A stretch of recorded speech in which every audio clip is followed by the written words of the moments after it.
Kanya-kanyang daan. Yeah, tanda mo pa ba? Kanya-kanyang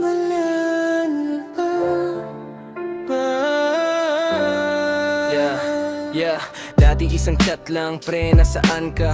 5 minuto lang, kumpleto na ang tropa. May gitara sa gilid, may tagay sa mesa. Kahit walang budget, solid ang eksena. Hanggang madaling araw ang kwentuhan natin. Problema sa buhay, parang walang dating. Ang mahalaga noon, magkakasama lang. Kahit simpleng upuan sa kalsada, sapat na. Ngayon iba na, may meeting na bukas. May overtime pa, may anak ng susunduin. May bills na babayaran. Hindi naman tayo lumayo, Tinawag lang tayo na responsibilidad. Hindi naman tayo lumayo, tinawag lang tayo na responsibilidad.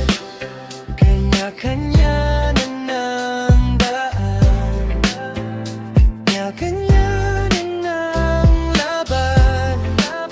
Pero kapag narinig mo pangalan ng tropahan, parang lahat ang nalatahan.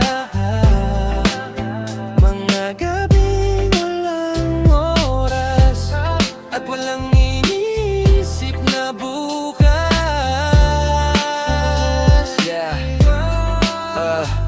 Si Mark nasa barko, si John nasa opisina, si Carlo nasa abroad, si Mike may pamilya, si June may sariling negosyo, ako rin may trabaho, kaya bihira nang marinig yung pre, tara inom tayo. Minsan sa GC na lang may happy birthday bro, tapos puro react kasi lahat busy na. Hindi dahil ayaw, kundi dahil kailangan. Kasi may mga taong umaasa na sa atin. Pero alam ko, kapag dumating ang araw na pare-pareho tayong libre, walang magbabago.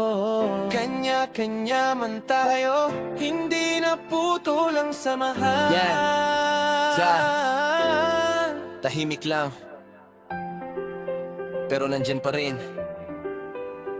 Kapag may isang nagsabi, inom, sigurado ako may uuwi na namang madaling araw.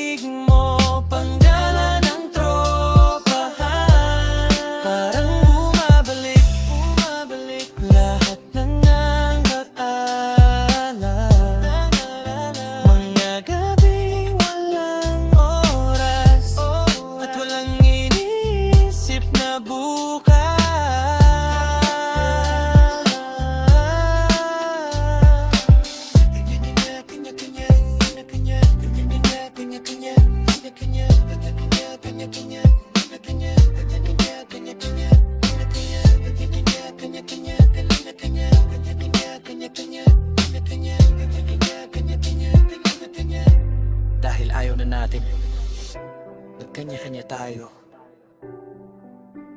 para may paglaban sa buhay.